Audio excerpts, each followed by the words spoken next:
आमचं महाराष्ट्राला विनंती आहे की ज्या अंतरवली किंवा वडीगुद्री गावामधून जो एक माणूस सातत्याने उपोषण करून महाराष्ट्रामधलं सामाजिक स्वास्थ्य बिघडवत होता, दंगली घडवत होता आणि ओबीसी बांधवांच्या मनामध्ये एक न्यूनगंडाची भाषा निर्माण होईल, आम्ही ओबीसी मध्ये भटक्या विमुक्तांमध्ये जन्म घेतला की ही चूक झाली का, अशा पद्धतीची एक पराभूत मानसिकता, संभ्रमाची मानसिकता एक जरांगे नावाचा माणूस या महाराष्ट्रामध्ये सातत्याने उपोषण करून करत होता। त्याचा तो उधळलेला उन्मत्त वारू ज्या गावांच्या वेशीमधून, वडीगुद्रीमधून, अंतरवलीमधून निघाला, त्याच गावाच्या वेशीवरती येऊन तो वारू आम्ही नुसता अडवला नाही तर लगाम खेचून त्याला उलटा पालटा केला।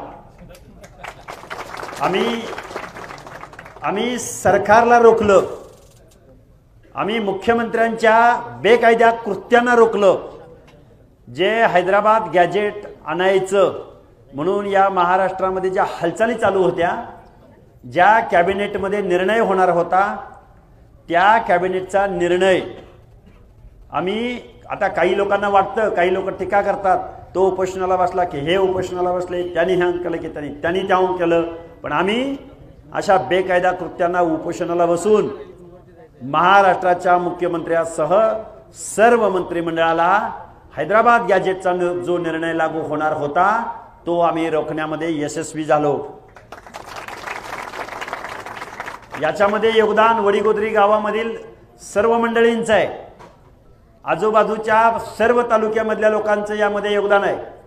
विशेष करून बळीराम तात्या खटके असतील, आमचे चव्हाण सर असतील, आमचे खेडकर मॅडम, खूप लोकांची नावं आहेत, वाघमोडे सर असतील, खूप लोक आहेत।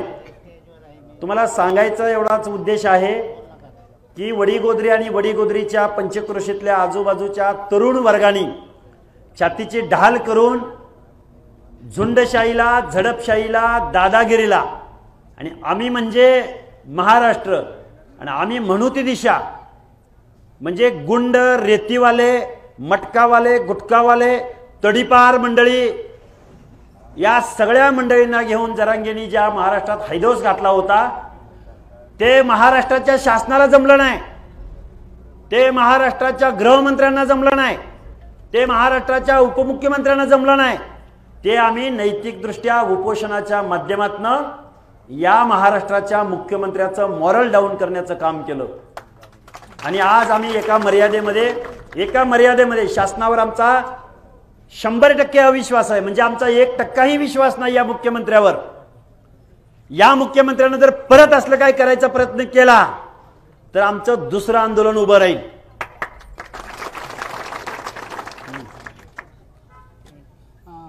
ज्या पद्धतीने आज जरांगे पाटलांनी एक आरोप केलेले आहेत, दुसरं की इशारा पण दिलेला आहे सरकारला की आचारसंहिता लागू होईपर्यंत जर सरकारने काही निर्णय नाही घेतला तर आम्ही पुन्हा खंबीर आहोत किंवा आम्ही उत्तर देण्याचे सक्षम आहोत। ते कायमच खंबीर आहेत।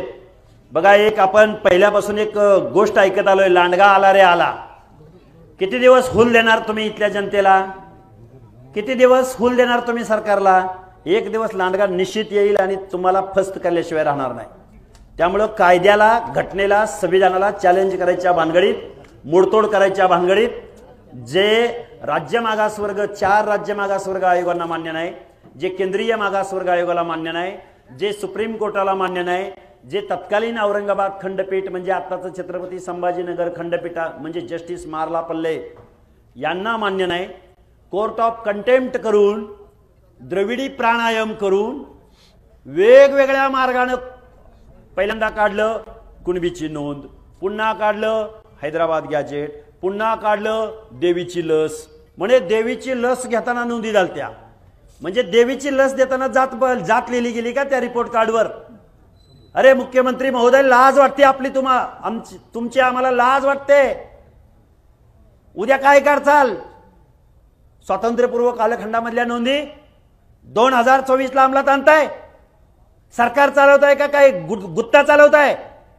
मुख्यमंत्री महोदय, हे वागणं बरं नव्हं। 12-13 करोड जनतेच्या दायित्वाची शपथ तुमच्या खांद्यावर आहे। पैसा पैसा पैसा आणि सत्ता सत्ता सत्ता, याच्या पलीकडे या महाराष्ट्रात 18 पगड जाती राहतात। त्यांच्या काही व्यथा आहेत, वेदना आहेत. आज परत त्या पृथ्वीराज बाबा चव्हाण या गाडग्यासारखं तोंड असलेल्या दरबारी नेत्यानं परत एकदा जरांगे पाटलाची स्तुती केल्या. पृथ्वीराज, तू आमच्या गावात जर आला आणि तुझा पक्ष तू जोपर्यंत ओबीसी बाबतची भूमिका जाहीर करत नाही तोपर्यंत या पृथ्वीराज बाबाचं गाडग्यासारखं तोंड ओबीसीच्या वाड्या वस्त्यावर गावात सगळ्या तरुणांना सांगणं की त्याची छाती धरून त्याला तिथं थांबवायचं. कारण आता जशास तसं जरांगे पाटलांनी ज्या पद्धतीनं काही आरोप केला की आम्ही ज्यांच्यासाठी मदत केल्या तीच आता दंड ठोकून आमच्या विरोधात उभं राहिलेले आहेत, अशा प्रकारचे त्यांनी आरोप. कुणाला केली जरांगे पाटलांनी मदत? आमदार खासदारांना, पूर्वजांनी कुणाला मदत केली? आमच्या बांधावर ओबीसी. हे बघा, जरांगे पाटलांचं एक फालतू आणि नादान वक्तव्य आहे. या महाराष्ट्रामधल्या फक्त ओबीसी नव्हे, दीन दलित बांधव यांच्या शेतावरती कामाला गेले, गवत कापून आणले. त्यांनी आरोप केलाय आमच्या दलित बांधवावर, ओबीसी बांधवावर, भटक्या बांधवावर. आमच्या रानात गवत कापायला गवत कापून नेलं, आमच्या रानातल्या घागरी उचलून नेल्या. तुझ्या बापाचं रान नाही. बाबासाहेबांनी सांगितलं होतं आभाळातनं पडलेल्या पाण्यावर, हवेवर आणि या पृथ्वीवरल्या जमिनीवर इथं जन्माला येणाऱ्या प्रत्येक जीवाचा तेवढाच अधिकार आहे. तुम्ही हजारो एकर जमिनी आमच्या बुडाखाली घेतल्या, कारखाने बुडाखाली घेतले, दूध संस्था बुडाखाली घेतल्या, आमदारच्या खासदारच्या बुडाखाली घेतल्या. प्रत्येक तालुक्याला 4-4, 5-5 सरदार उभे केले या शरद पवारनं. तेच आमदार, तेच खासदार. शिवसेनेचा बी उमेदवार तोच, काँग्रेसचा बी उमेदवार तोच, भाजपचा बी उमेदवार तोच, पडणारा तोच, जिंकणारा तोच. आम्ही मत द्यायला जन्म घेतलाय. मिस्टर जरांगे, या महाराष्ट्रात, या भारत देशात संविधानानं प्रत्येकाला समान अधिकार दिलाय. आम्ही अजून जमिनीचं वाटप, लँड रिफॉर्मेशन याची मागणी केली नाही. आम्ही अजून उद्योग व्यवसाय, आर्थिक बजेट, भविष्य काळात या महाराष्ट्रातली 60% लोकसंख्या या महाराष्ट्राच्या आयऱ्या मुख्यमंत्र्यांना आमच्या सामाजिक न्याय योजनासाठी 60% बजेटची मागणी कराल. तुम्ही आतापर्यंत 1% देत आलाय. कधीतरी आम्हाला बंड सुद्धा करावं लागेल. आम्हाला कुठं कोर्टात टाकायचं असलं टाका, गोळ्या घालायच्या असतील घाला. आणि तुमचे गुंड, रेतीवाले, मटकावाले, गुटकावाले, त्या जरांगेचं आंदोलन कुणी उभं केलं माहितीये का? काळकुटे फाळकुटे नावाचा माणूस आहे, ज्याच्यावर अनेक गुन्हे आहेत. आणि मुख्यमंत्री महोदय आणि महाराष्ट्राचं मंत्रिमंडळ त्याला रेड कार्पेट घालतं. महाराष्ट्रातल्या तमाम जनतेला हे कळलं पाहिजे. म्हणून आज उपोषणाचा 7वा दिवस आहे. सीसीटीव्ही कॅमेऱ्यासमोर आम्ही उपोषण करतो. ज्या सीसीटीव्ही कॅमेऱ्याची लिंक एसपीच्या ऑफिसमध्ये आहे, सलाईन घेऊन आम्ही उपोषण नाही करत. महाराष्ट्राच्या ओबीसी, भटक्या विमुक्त, एसबीसी आणि पुढे जाऊन दलित बांधवांना, आंबेडकरी जनतेला, अल्पसंख्याकांना माझं सांगणं आहे, हा महाराष्ट्र या चोरांच्या, दरोडेखोरांच्या हातून सोडवायचा असेल तर समग्र क्रांतीला तुम्ही सगळ्या लोकांनी तयार असलं पाहिजे. ज्याच्यावरती की मला जातीवादी म्हणतात, मात्र माधव पॅटर्न कुणी राबवलं असं प्रकारचं? माधव पॅटर्नवर शंका घेणाऱ्या जरांगे, तुला कवडीची जरी अक्कल असती तर 1980च्या दशकात माधव पॅटर्न आला, वसंतराव भागवतांनी आणला. अरे पण जे जवळकरांनी स्वातंत्र्य पूर्व आणि स्वातंत्र्योत्तर कालखंडात ब्राह्मणेतर पॅटर्न आणला. आम्हा ओबीसींना, भटक्या विमुक्तांना ब्राह्मणांची भीती घातली आणि महाराष्ट्र वरवाडून खाण्याचं काम कुणी केलं? हे यशवंतराव चव्हाणांचे मानसपुत्र असणाऱ्या शरद पवारांनी या महाराष्ट्राला सांगावं. आम्हाला जास्त खोलात जायच्या भानगडीत पडू नका. ज्याला तुम्ही पुरोगामी नेता म्हणता, जाणता नेता म्हणता, त्या नेत्याच्या घरात या महाराष्ट्राची महत्वाची पदं किती आहेत? या प्रश्नाचं उत्तर आम्हाला पाहिजे. त्यामुळे माधवच्या भानगडीत पडू नका, ओबीसीच्या तर अजिबात भानगडीत पडू नका. आम्ही सामाजिक न्यायासह समता या तत्वासाठी जीव द्यायला तयार झालो आहोत। आम्ही आमदार खासदाराची पोरं नाही आणि महाराष्ट्रातल्या जनतेला सांगणे आमचा जीव गेला तरी चालेल, पण महाराष्ट्रातल्या या 18 पगड जातीने एक झाल्याशिवाय तुमचं भलं नाही।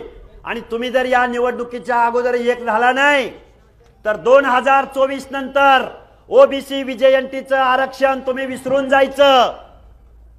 मराठ्यांना ओबीसीतून जर आरक्षण मिळालं नाही तर आम्ही सत्तेत बसून आरक्षण घेऊ असं मनोज जरांगे पाटील उपोषण स्थगित करताना सांगितलं। जरांगे मुख्यमंत्री जरी झाले आणि जरांगेचा बाप जरी मुख्यमंत्री झाला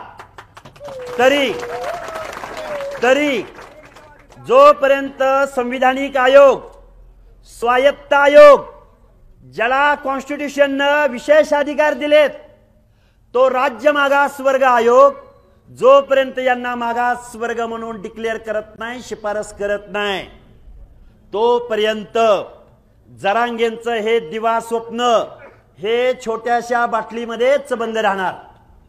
कोर्टाच्या आदेशानं मला टाळ्या वाजवू नका प्लीज। कोर्टाच्या आदेशानं हे आपण सोडतोय, त्याचाही सन्मान करतो अशा प्रकारचं त्यांनी एक म्हटलेलं आहे। तुम्हाला काय वाटतं, काय कशामुळे त्यांनी उपोषण केलं? जरांगे जर म्हणत असतील की कोर्टाच्या आदेशानं उपोषण सोडतोय, ती कोर्टाची आदेश तुम्हा मीडियाला दाखवली का त्यांनी? लबाड बोलतोय हा जरांगे।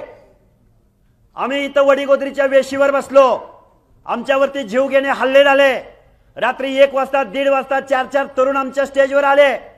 आम्ही झोपीत असताना जरांगे पाय लावून पळाला आणि इथं 4 तरुण आमच्यावरती कुठल्या उद्देशाने आले, त्या 4 तरुणांना आम्ही प्रसाद सुद्धा दिला, आमच्या बळीराम तात्या खटके वगैरे त्यांच्या सगळ्या तरुण मंडळींनी। आणि ते पोलिसांच्या स्वाधीन सुद्धा केले।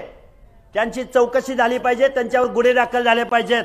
आणि इथून पुढच्या काळात नवनाथ आबा वाघमारे आणि आम्ही महाराष्ट्रात फिरताना आमच्या जीविताला धोका आहे। या दरोडेखोर, रेतीवाल्या, मटकावाल्या, गुटखावाल्या आणि अंतरवली सराटीमध्ये बोगस फायरिंग करणाऱ्या माणसांपासून आमच्या जीविताला धोका आहे। आणि महाराष्ट्राच्या मुख्यमंत्र्याला परत एकदा कान उघडून सांगतो, हे तडीपार गुंड यांच्यावर कारवाई करा। आम्ही तर ओबीसींच्या हक्कासाठी जीव द्यायला तयार आहोत, पण या तडीपार गुंडांना सुद्धा तुम्हाला त्यांच्यावरती कारवाई करावी लागेल। आज जरांगे पाटलांचं उपोषण स्थगित झालं, कुठेतरी हे ऍक्शनला रिॲक्शन म्हणून तुम्ही करताय। 2 तासातच तुम्ही उपोषण हे बघा पत्रकार बंधूंनो, ऍक्शनला रिॲक्शन समजा, अंतरवलीत बसले म्हणून वडीगोद्रीत येऊन बसले समजा, यांना स्टंटबाजी समजा, काही समजा, पण महाराष्ट्राच्या मुख्यमंत्र्याला आम्ही कॅबिनेटमध्ये कोणताही निर्णय घेण्यापासून आम्ही रोखलेला आहे। याचं श्रेय या वडीगोद्री गाव आणि आजूबाजूचे तालुक्यातली सगळी तरुण मंडळी यांना जातं।